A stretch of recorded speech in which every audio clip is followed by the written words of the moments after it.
ሰላም ጤና ይስጥልን አድማጭ ተመልካቾቻችን እንደምን አላችሁ? ለዕለቱ ዋና ዋና ብለን ያዝናቸውን ዜናዎች ይዘን ቀርበናል። ዜናዎቻችን ቶሎ ቶሎ እንዲደርሷችሁ ዩቲዩብ ቻናላችንን ሰብስክራይብ፣ ላይክ፣ ሼር እያደረጋችሁ እስከ ፍጻሜያችን አብራችሁን ቆዩ። ጽንፈኛው የህወሓት ቡድን ለጦርነት የሚሆን ገንዘብ እንዲያዋጡ መላው የትግራይ ህዝብ እያስገደደ እንደሚገኝ በተደጋጋሚ መዘገባችን ይታወሳል። አሁን ከታማኝ ምንጮች የደረሰን መረጃ እንደሚያመለክተው ህወሓት የገጠመውን ከባድ የፋይናንስ እጥረት ለመቅረፍ እያንዳንዱ ዞን በአስቸኳይ 15 ሚሊዮን ብር እንዲያዋጣ ያስተላለፈው አስገዳጅ መመሪያ ሙሉ በሙሉ ከሽፏል። መመሪያው መሬት ላይ መውረድ የጀመረ ቢሆንም ካልተጠበቀው አቅጣጫ ከፍተኛ የዞን አመራሮች እምቢተኝነትና የህዝብ ቁጣ ገጥሞታል። የኢፌዴሪ መከላከያ ሰራዊት ጠቅላይ ኤታማዦር ሹም ፊልድ ማርሻል ብርሃኑ ጁላ በአሁኑ ወቅት በኢትዮጵያ ላይ የተጋረጡትን የደህንነት ፈተናዎች ከታሪክ ማህደር ጋር በማገናኘት ሰፊ ማብራሪያ ሰጥተዋል። የሁርሶ እጩ መኮንን ማሰልጠኛ ትምህርት ቤት የ27ኛ ዙር የጽናት ኮርስ እጩ መኮንኖችን በትናንትናው ዕለት ባስመረቀበት ስነ ስርዓት ላይ ተገኝተው መልእክት ያስተላለፉት ፊልድ ማርሻል ብርሃኑ ጁላ በአሁኑ ወቅት የሚታየው የተቀናጀ የጥፋት ኃይሎች ስብስብ ወይም ጽምዶ አዲስ ክስተት ሳይሆን በ1960ዎቹ መጀመሪያ ላይ ኢትዮጵያን ለማዳከም የተነደፈ የቆየ ስትራቴጂ አካል መሆኑን አስገንዝበዋል። የታሪክ ሂደት ማስታወስና መማር እንደሚገባ ያመለከቱት ኢታማዦር ሹሙ በ1960ዎቹ የነበረው ያ ትውልድ ማርክሲዝምና ሌኒኒዝም እየተከተለ የኢትዮጵያን ታሪካዊ ጠላቶች ሲጋብዝ እንደነበር አስታውሰው ያ ዘመን የሱዳን የግብጽና የሶማሊያ ጥምረት በመፍጠር ኢትዮጵያን ከባህር በር የማባረር ስትራቴጂ የተተገበረበት እንደነበር ገልጸዋል። በወቅቱ ካይሮ፣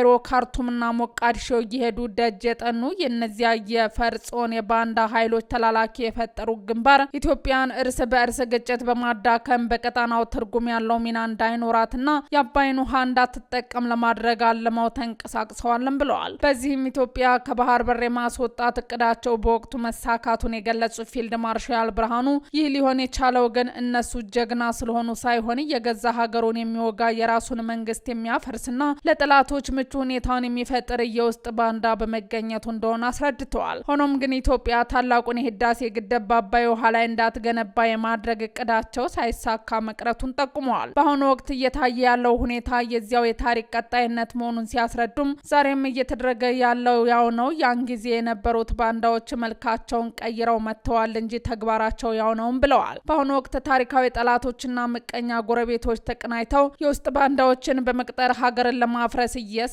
መሆኑን የገለጹ ፊልድ ማርሻል ብርሃኑ ጁላ የኢትዮጵያ መከላከያ ሰራዊት እነዚህን የጥፋት ሴራዎች በብቃት እየመከተ መሆኑን አረጋግጠዋል። የኢትዮጵያ መከላከያ ሰራዊት የእነዚህን የጥፋት ሴራዎች በብቃት እየመከተ መሆኑን የገለጹ ፊልድ ማርሻል ብርሃኑ ጁላ ንግግራቸውን ሲያጠቃልሉ ለሀገር መከላከያ ሰራዊታችን ምስጋና ይግባውና የነዚህን ኃይሎች አከርካሪ በመምታት አሽመድምደዋቸዋል። በአሁኑ ወቅትም የጥፋት ኃይሎቹ ጣረሞት ላይ ይገኛሉ ብለዋል። በተያያዘ ዜና መከላከያ ሰራዊቱ በሚያደርገው ሁሉን አቀፍ ተጋድሎ አሸባሪዎች ተስፋቸው ተሟጦ አልቋል። የምስራቅ ወለጋ ዞን ምክትል አስተዳደር አቶ ደሱ ለሜ አባይ ክፍለ ጦር አዲስ ጓዶቹን ሲቀበል በክብር እንግድነት በመገኘት ባስተላለፉት መልእክት መከላከያ ሰራዊቱ በሚያደርገው ሁሉን አቀፍ ተጋድሎ አሸባሪዎች ተስፋቸውን ተሟጦ አልቆባቸዋል ብለዋል። ሰራዊቱ ደከመኝ ሰለቸኝ ሳይል በየጊዜው በሚያደርገው አኩሪ ተጋድሎ ጠላቶቻችን የነበራቸው ሀገር የማፍረስ ሀሳብ ከሽፎ አሁን ላይ አለን ለማለት ያህል ድምጽ ከማሰማት የዘለለ አቅም እንደሌላቸው አቶ ደሱ ተናግረዋል። ጠላት በተለይ 7ኛውን ሀገራዊ ምርጫ ለማደናቀፍ አቅዶ በመንቀሳቀስ እንቅፋት ለመፍጠር የተቻላቸውን ሁሉ ጥረት ማድረጉን ያስታወሱት የዞኑ ምክትል አስተዳዳሪ በጸጥታ ኃይሉ ጣምራ ክንድ እቅዳቸው ከሀሳብ እንዳልዘለለ አረጋግጠዋል። አቶ ደሱ አክለውም ይህ ሁሉ አኩሪ ጀግንነት በተፈጸመ በማግስት ወደ ክፍላችሁ በመቀላቀላችሁ ኩራት ሊሰማችሁ ይገባልን ብለዋል። በትግራይ አዲስ ህዝባዊ የፖለቲካ ትግል እንዲጀመር ስምረት ፓርቲ ጥሪ አቀረበ። በትግራይ ክልል የህግና የጊዜያዊ አስተዳደሩን በጠመንጃ ፈሙዝ ተቆጣጥሮታል ያለው ኃይል ክልሉን ወደ ከፋ የጦርነት ድባብና ሰው አልባ መዋቅር እየመራው መሆኑን የገለጸው የትግራይ ዲሞክራሲያዊ ስምረት ፓርቲ ህዝቡና ወጣቶች ለአዲስ ህዝባዊ የፖለቲካ ትግል እንዲሰለፉ ጥሪ አቀረበ። የድርጅቱ ምክር ቤት ከግንቦት 29 እስከ 30 2018 ዓ.ም ያካሄደው ሁለተኛው መደበኛ ስብሰባ ማጠናቀቁን ተከትሎ በትናንትናው ዕለት ባወጣው መግለጫ በትግራይ ክልል እየተባባሰ መጥቷል ያለው የኋላ ቀር ቡድን ውሳኔ የህልውና አደጋ እየደቀነ መሆኑን አስታውቋል። በአሁኑ ወቅት በክልሉ ውስጥ የወጣቶች አፈሳ፣ ከፍተኛ የስደት ፍሰት፣ የምሁራን መበተንና ከባድ የኑሮ ውድነት መንገሱን ድርጅቱ በዝርዝር አስረድቷል።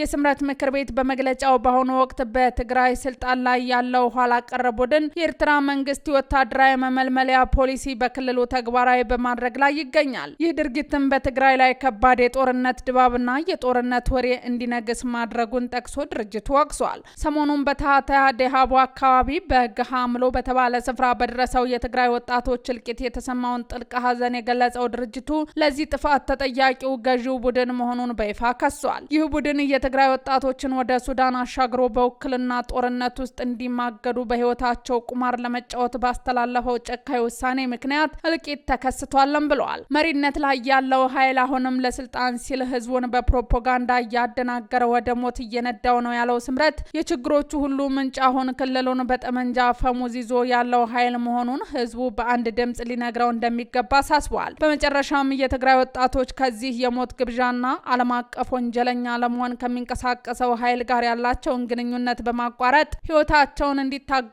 ድርጅቱ ጥሪ አቅርቧል። ችግሮች ሁሉ በሰላማዊ መንገድ እንዲፈቱ ህዝቡና ወጣቱ ከትግራይ ዲሞክራሲያዊ ስምረት ጎን ተሰልፈው እንዲታገሉ በማሳሰብ መግለጫው ተቋጭቷል።